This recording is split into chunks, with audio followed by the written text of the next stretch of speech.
El aroma a canela y especias dulces flotaba en el aire, anclándome a la felicidad. Mi estudio, bañado por la suave luz del atardecer, era paz. El jardín de Javier, mi padre, lucía impecable y vibrante, reflejo de la armonía que reinaba en nuestro hogar. Mi corazón, desbordado de gratitud, me hacía sentir dichosa. Cada día era una sinfonía perfecta. Estaba exactamente donde quería estar. Mamá, Carmen, era el epicentro de nuestra alegría. Su risa, melodía constante, se mezclaba con el tintineo de las cacerolas mientras preparaba el cordero asado, mi plato favorito. Papá, Javier, con su calma inquebrantable, era nuestro ancla. Sigue tu pasión, Carla, me dijo una vez, nosotros siempre te respaldaremos, pase lo que pase. Esas palabras eran mi escudo, mi seguridad. Gracias a ellos, jamás sentí preocupaciones económicas significativas, dándome libertad para soñar sin límites. Cristina, mi hermana, irrumpiría pronto con su energía arrolladora. Éramos diferentes, pero esa dualidad nos unía. Compartíamos secretos, risas y la complicidad que solo las hermanas que crecen en un nido seguro pueden entender. Nuestras raras discusiones eran como nubes de verano, pasajeras, desvaneciéndose en carcajadas y un abrazo. Nuestra relación era otro pilar fundamental en mi universo inmaculado. Y luego estaba Alejandro. Él era el viento fresco que completaba mi paisaje. Lo conocí en la universidad, y desde entonces, su apoyo, su visión y su risa fácil se habían entrelazado con mi propia existencia. Compartíamos las mañanas, los sueños y un futuro que imaginábamos escrito en oro, lleno de proyectos, viajes y una felicidad sencilla pero profunda. Él me recordaba constantemente lo lejos que había llegado y me inspiraba a ir más allá. Su presencia era la cereza del pastel, el recordatorio diario de una vida no solo buena, sino extraordinaria. Miré mi boceto casi terminado y sonreí. Era mi vida, reflejada en cada línea, una obra de arte construida sobre cimientos sólidos. Tenía el amor incondicional de mis padres, la complicidad de mi hermana y el apoyo inquebrantable de Alejandro. Mis proyectos profesionales florecían. No tenía deudas, ni preocupaciones. Vivía en la plenitud, con la tranquilidad de quien sabe que está exactamente donde debe estar. El futuro no era incierto, era una promesa brillante. La felicidad, para mí, no era un concepto abstracto, era aquella fragancia a canela, el eco de la risa de mi madre, la mirada serena de mi padre, la complicidad de Cristina y el abrazo cálido de Alejandro. Era mi burbuja perfecta. Nada podría romperla, o eso creía yo entonces. Y luego estaba la culminación de todo aquello. El día de mi graduación fue, literalmente, un sueño hecho realidad. Recuerdo la toga, el birrete, la emoción burbujeando en mi pecho mientras caminaba hacia el escenario. Ver a Javier y Carmen en primera fila, con los ojos brillando de orgullo, era la confirmación de que cada esfuerzo valía la pena. Cristina me guiñó un ojo desde su asiento, y Alejandro me envió una sonrisa radiante, tan suya. Era el colofón perfecto a años de dedicación, el sello dorado a mi etapa universitaria. Días después, la cereza final llegó, una oferta de trabajo en Texolutions, una de las empresas de tecnología más innovadoras y codiciadas del país. Era el puesto que siempre había anhelado, con un salario que me permitiría empezar a construir ese futuro glorioso que soñábamos. Tenía mi propio cubículo, un equipo de profesionales brillantes con los que ya estaba ansiosa por colaborar, y la promesa de proyectos que cambiarían el mundo. La noticia fue recibida con vítores en casa. Javier me abrazó fuerte, diciéndome al oído, siempre supimos que llegarías lejos, mi vida. Carmen, con lágrimas en los ojos, preparó mi plato favorito para celebrar. Cristina, aunque con su usual sarcasmo cariñoso, me felicitó sinceramente. Parece que al fin vas a ser útil para algo, cerebrito, dijo, riendo.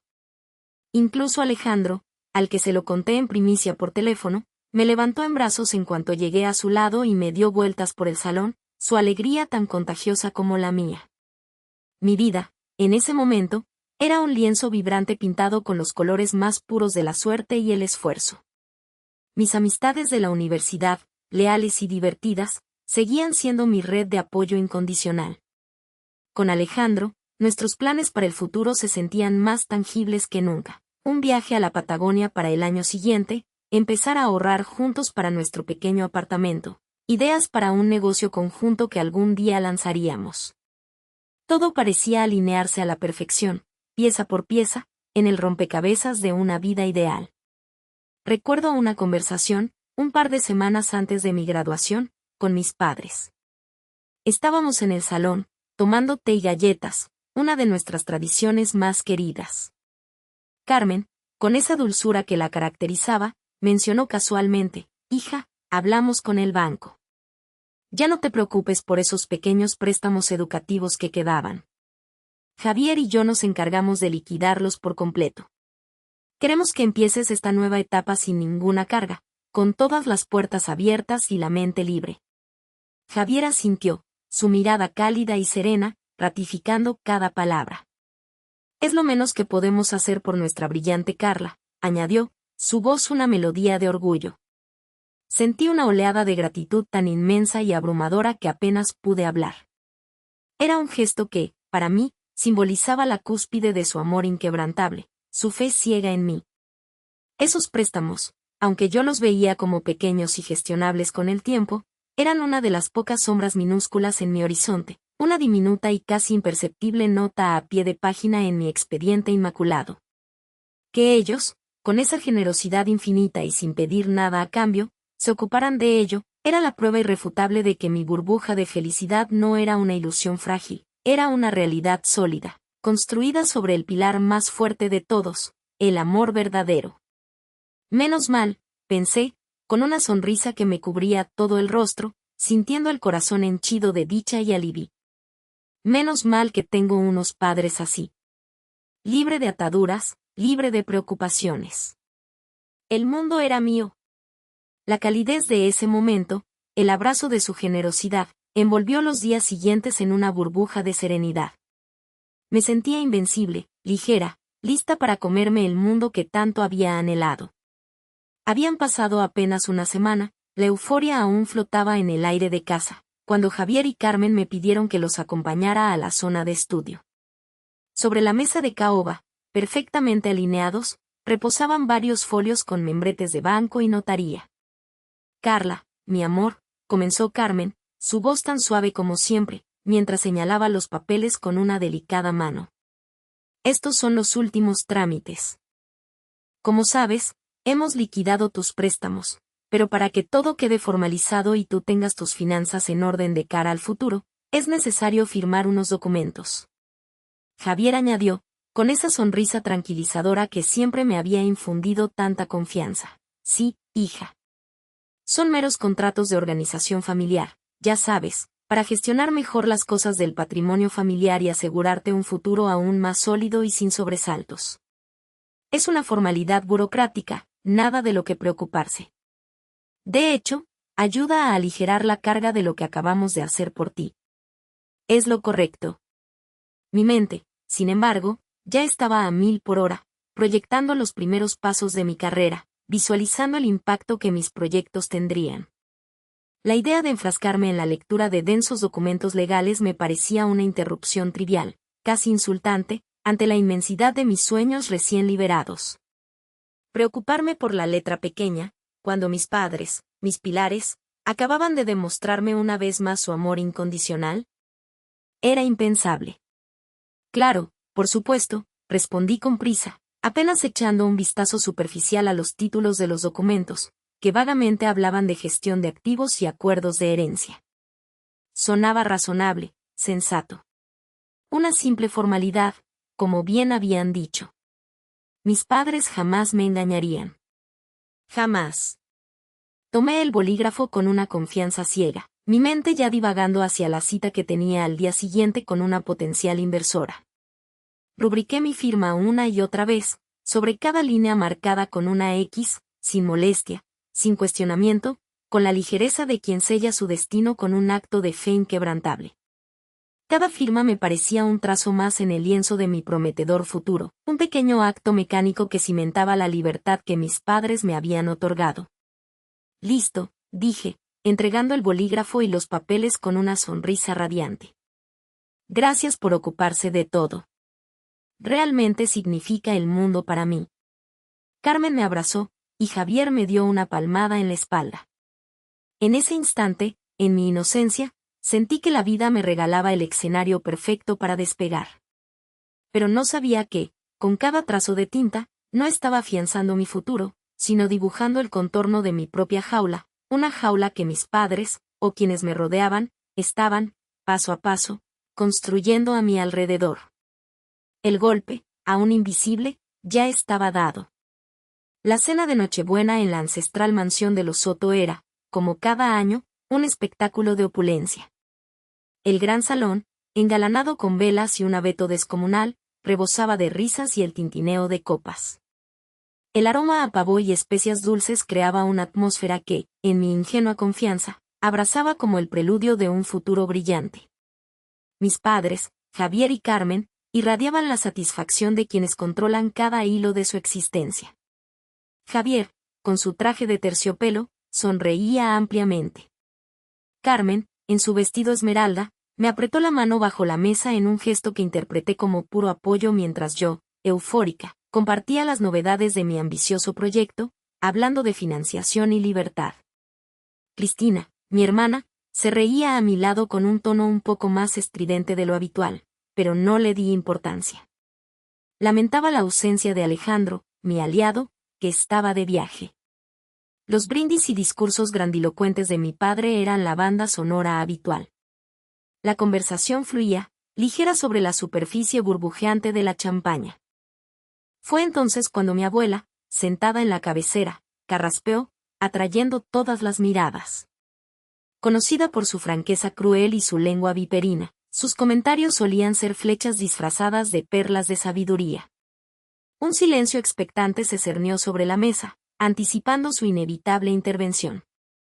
Carla, mi querida, comenzó, su voz clara, teñida de una aparente dulzura que enmascaraba el veneno. Sus ojos, sin embargo, brillaban con una astucia afilada. Me alegro mucho de verte tan ilusionada, tan llena de planes y sueños. Mis padres intercambiaron una mirada fugaz, casi imperceptible, que hizo asomar una diminuta astilla de inquietud en mi pecho, prontamente desestimada. Era la abuela, ¿qué mal podría hacer con un cumplido? Sí, abuela, estoy muy ilusionada, respondí, sonriendo, todavía ajena al precipicio. Y entonces, con la aparente inocencia de quien suelta una obviedad más, me clavó la puñalada. La frase resonó en el silencio, brutal y helada, convirtiendo el festivo salón en una fría cámara de eco. Menos mal que tus padres pagan tus préstamos, hija, dijo, con una risita casi inaudible, porque con el dinero que ya no tendrás, no sé qué harías en la vida. El aire de mis pulmones se desvaneció. ¿Mis préstamos? ¿El dinero que asterisco ya no tendría asterisco? Las risas se extinguieron. Miré a Javier, cuyo rostro se contrajo en una máscara de control. Carmen me evitó la mirada, sus nudillos blancos por la fuerza con que apretaba la mesa. Cristina bajó los ojos hacia su plato, su postura tensa. Las palabras formalidad, gestión de activos, acuerdos de herencia, que antes flotaban con benevolencia, se transformaron en ecos macabros, espectros de una traición inimaginable. La tinta de mis firmas, grabadas con una fe ciega, no era libertad sino la marca de una trampa. La jaula, de la que solo había presentido un contorno fugaz, se hizo de golpe real, sus barrotes de traición materializándose, aplastando mi mundo. El silencio se hizo denso, pesado, aplastando cualquier vestigio de alegría navideña. La risa de la abuela, antes inofensiva, ahora resonaba como un repique fúnebre en mi cabeza. Menos mal que tus padres pagan tus préstamos. La frase se repetía, una y otra vez, desgarrando el velo de mi ingenuidad. Mis préstamos. ¿Qué préstamos? Yo no tenía préstamos. ¿O sí? Una punzada helada me recorrió la espina dorsal, un agudo presentimiento. Busqué una explicación en sus ojos, en los de Javier, en los de Carmen, desesperada por una negación, por una risa compartida que disipara la mentira. pero no encontré más que nerviosismo. Javier, con esa habilidad innata para disimular lo que sentía, carraspeó, un sonido forzado que pretendía romper la tensión asfixiante. Abuela, por favor, dijo, su voz con un tono ligero, casi regañón, como si la abuela hubiera soltado un comentario inoportuno pero sin trascendencia, pero una vena palpitaba con furia silenciosa en su sien. No digas tonterías. Sabes lo ilusionada que está Carla con su futuro y sus planes, con ese viaje que ha organizado y todo lo demás. Carmen, que hasta entonces había estado petrificada, reaccionó con una risa nerviosa y forzada, tan aguda que me taladró los oídos. Sí, abuela, solo bromeas, musitó, sin levantar la vista de la mesa, agitando una servilleta como si intentara espantar una mosca invisible. Carla es muy responsable y trabajadora. Solo bromeas. ¿Bromas? ¿Esto era una broma? No había rastro de humor en el rostro de la abuela, que me miraba con una serenidad inquietante, una pizca de triunfo casi imperceptible, pero evidente para mí, en sus ojos diminutos.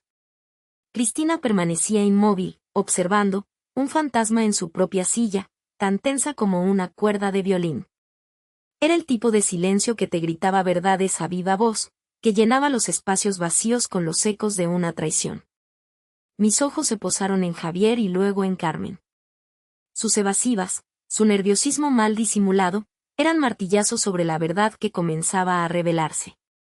Recordé las reuniones, los papeles firmados con tanta confianza, las gestiones para asegurar mi futuro, los acuerdos de herencia, que Javier había presentado con tanta solemnidad, casi con grandilocuencia.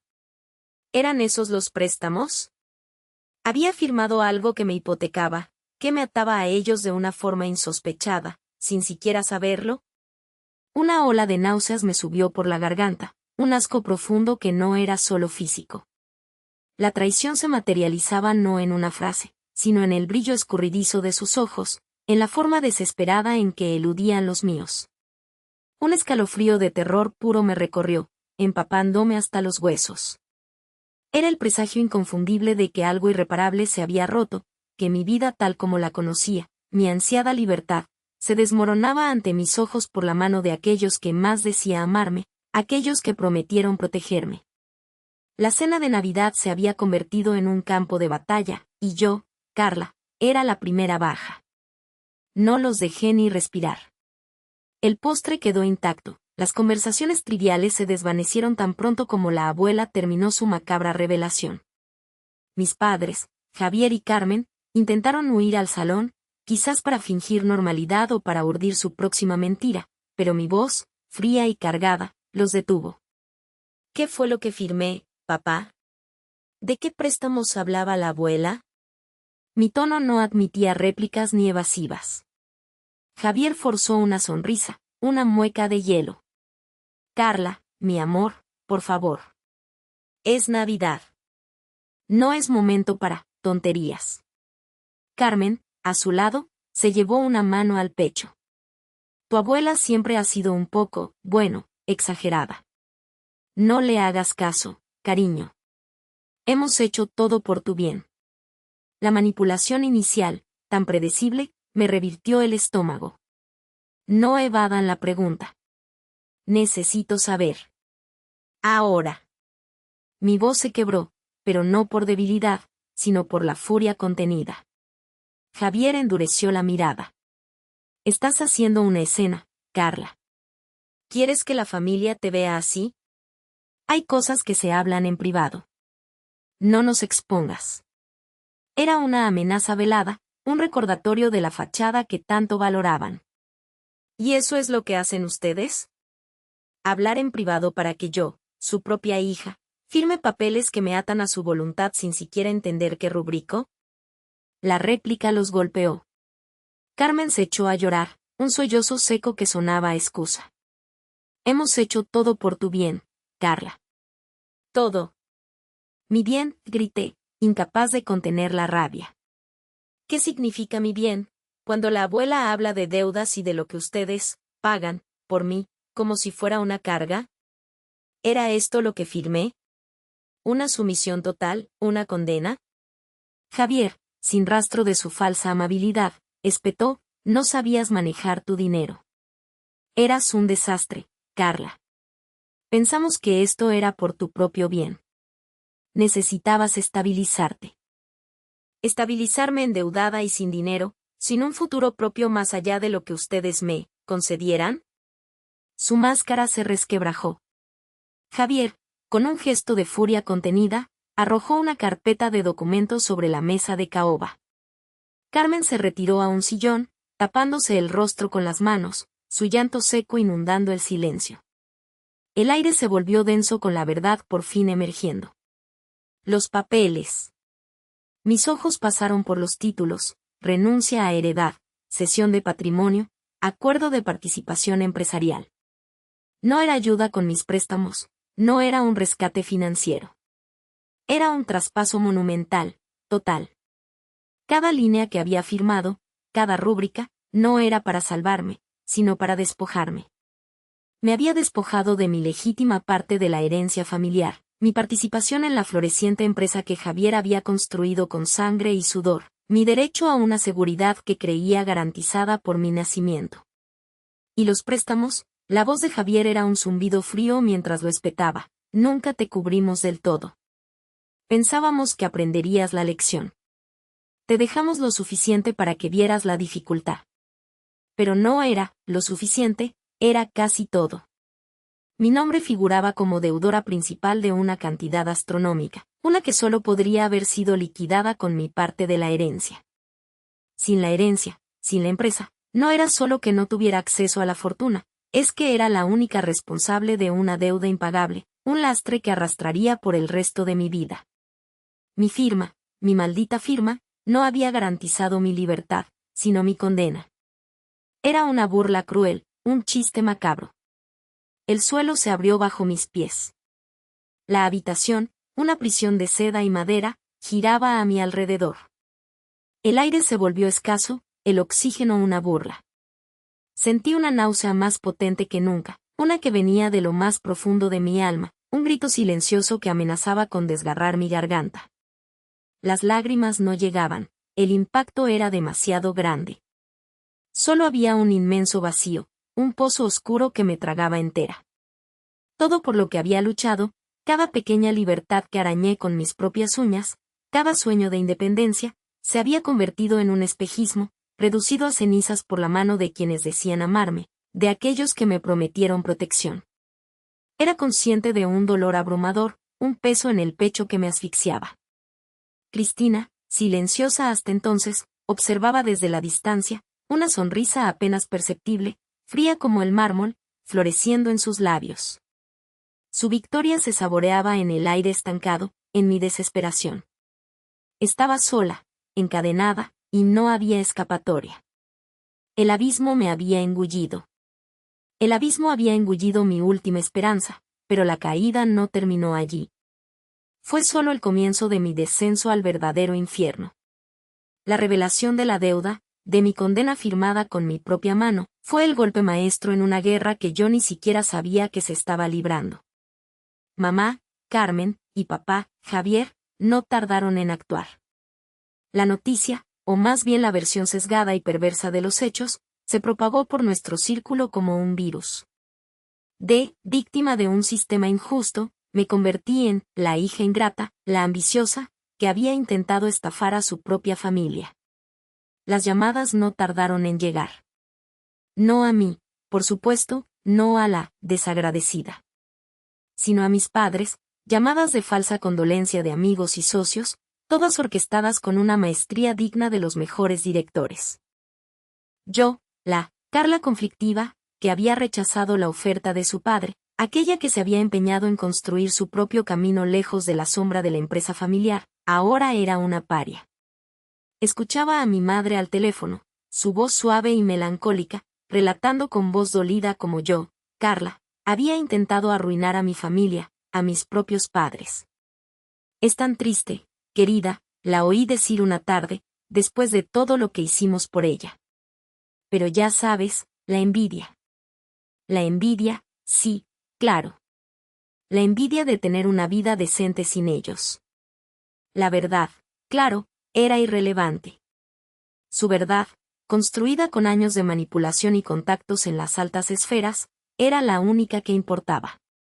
Y esa verdad me destrozó, pieza a pieza. Primero, mi reputación. Luego, mi sustento. Una mañana, el teléfono sonó. Era mi jefe en la agencia, un hombre que siempre me había respetado. Su voz sonaba incómoda, forzada. Carla, dijo, y escuché el preámbulo de lo inevitable, lamento informarte que, debido a una reestructuración interna y a la necesidad de ajustar el equipo, tu puesto no será necesario a partir de la próxima semana. Reestructuración. La palabra sonaba hueca, una mentira transparente. Sabía, con una certeza helada, que mis padres estaban detrás. Javier siempre había tenido conexiones en la junta directiva, viejos favores por cobrar. Y ahora, estaban cobrándolos a mi costa. Las reestructuraciones de nuestra élite siempre tenían nombres y apellidos, y el mío estaba escrito en sangre. Reestructuración, mi voz apenas fue un susurro, mi garganta se había cerrado. Sí, Carla. Es una decisión de la dirección general. Lamento mucho la noticia, repitió, con una inflexión que denotaba que él mismo se sentía asqueado de sí mismo. Yo le conocía, sabía que no era su decisión. Era el brazo ejecutor de un plan mucho más amplio. Sé que esto es difícil, pero... No le dejé terminar. Colgué. Mi mente procesaba cada palabra, cada silencio, y el significado se clavaba en mi pecho como una daga gélida. No era solo el despido, era el mensaje que enviaba. En su mundo, en ese círculo exclusivista donde mi familia era una de las pilastras, la noticia corrió como la pólvora. Y la pólvora, en este caso, olía a veneno. Comencé a enviar currículums. Docenas, cientos. Agencias de selección, contactos personales, anuncios online. Las primeras semanas, recibía respuestas educadas, pero vacías. Hemos recibido su solicitud, pero hemos optado por otro candidato. Luego, ni siquiera eso. Silencio. Un silencio denso y abrumador que me decía que las puertas estaban selladas. Mis padres no solo habían orquestado mi despido, se habían asegurado de que mi nombre fuera tóxico en todo el sector. Marcada. Problemática. Inestable. Una señal de advertencia para cualquier empleador que se atreviera a pensar en darme una oportunidad. Estaba sola. Sin herencia, con una deuda impagable, y ahora, sin la posibilidad de siquiera ganarme un sueldo para intentar arañar la superficie del abismo financiero que me envolvía. El aire en mi pequeño apartamento parecía reducirse. Las paredes se me venían encima. La desesperación se afianzaba, una compañera constante que me susurraba verdades crueles: estás atrapada. No hay salida. Eres su juguete roto. La sonrisa de Cristina, aquella que vi la última vez, se reflejaba en cada llamada no atendida, en cada correo no respondido. Era la prueba tangible de su victoria. Había perdido cada batalla. Estaba en el fondo, más abajo que nunca. Pero, incluso en medio de la asfixiante desesperación, una pequeña chispa, fría y dura como el granito, comenzaba a encenderse en lo más profundo de mi ser. Un pensamiento oscuro, incipiente, crecía: si ellos me habían destrozado, entonces no me quedaba nada que perder. Y si no tenía nada que perder, no había límites para lo que podría hacer para que pagaran. Los días se arrastraban, cada uno más pesado que el anterior, cada silencio, un eco de mi fracaso. Las paredes de mi pequeño apartamento, antes un refugio, ahora parecían encogerse, asfixiándome con la evidencia de su victoria. La desesperación se había instalado, una compañera constante que me recordaba una y otra vez que estaba atrapada. Entonces, llegó el golpe final, el más cruel y descarado. Un día, intenté comprar algo de comida, un pequeño consuelo en medio de mi agonía. Mi tarjeta de débito fue rechazada. Una punzada de pánico recorrió mi espina dorsal. Revisé la aplicación del banco en mi teléfono, los dedos temblorosos. La pantalla me devolvió una cifra que heló mi sangre: saldo actual, 0.0 euro. 0. Vacía. Mis escasos ahorros, los que con tanto esfuerzo había logrado guardar, el colchón mínimo para mi supervivencia, simplemente no estaban. Un sudor frío me cubrió. ¿Cómo era posible? Mi mente, en su desesperación, se aferró a un recuerdo lejano, a una imagen fugaz de aquella tarde en el despacho de Javier. El contrato. Aquel papel que firmé bajo su mirada condescendiente, sin leerlo con atención porque, según él, eran procedimientos estándar, hija, nada de lo que preocuparse. Ahora, aquellas palabras se retorcían en mi memoria como serpientes malignas. Una cláusula. La cláusula leonina, resonó una voz oculta en mi mente, una voz que mi subconsciente había intentado suprimir. Una cláusula que les permitía, bajo cualquier pretexto, vaciar mis cuentas, reclamar lo que consideraban su capital de inversión en mi futuro, o más bien, en su control sobre mí. La rabia me hirvió, una llama helada que se extendía por mis venas. Intenté con mis tarjetas de crédito. La primera, transacción denegada. La segunda, tarjeta bloqueada. La tercera, el mismo final. Era orquestado. Metódico. Habían pensado en cada detalle, en cada capa de despojo para asegurarse de que no tuviera absolutamente nada. No tardaron en rematar la faena. Apenas unas horas después de mi descubrimiento en el banco, el timbre de mi apartamento sonó con una insistencia desagradable. Eran mis padres. Javier, con su semblante inmutable, como un juez dictando sentencia. Carmen, con esa sonrisa que ya no engañaba a nadie, teñida de una falsa preocupación que me revolvía el estómago. Venían a recuperar lo que consideraban suyo. Carla, hija, comenzó Carmen, su voz melosa como el chocolate envenenado, necesitamos que nos devuelvas las joyas de la familia. Ha surgido una necesidad imperiosa, y sabes que son un patrimonio. Cristina las necesitará, en su momento. Para su futuro, claro. Javier añadió, sin levantar apenas la voz, pero con una autoridad inquebrantable, es lo justo. No puedes esperar que, después de todo lo que te hemos dado, y dada la situación en la que te encuentras ahora mismo, conserves bienes de ese valor. Pertenecen a la familia. Siempre lo han hecho. Se referían al collar de perlas que mi abuela me había entregado con tanto cariño en mi 18 cumpleaños, el mismo que usé en mi graduación, y a los pendientes de zafiro que mi madre juró eran un regalo para tu propia boda, cuando llegue el momento. Eran míos. Eran regalos. No un préstamo. Eran pedazos de mi historia, de mi identidad, de lo poco que sentía que poseía con dignidad. Pero en sus ojos, en sus palabras, yo ya no era más que una extensión de su propiedad, un error que necesitaban corregir, una pieza rota que había que descartar. Los miré llevarse lo poco que me quedaba, cada joya un recuerdo arrancado con una crueldad metódica. Mi apartamento, ya vacío de esperanzas, ahora también lo estaba de cualquier objeto con valor sentimental o material.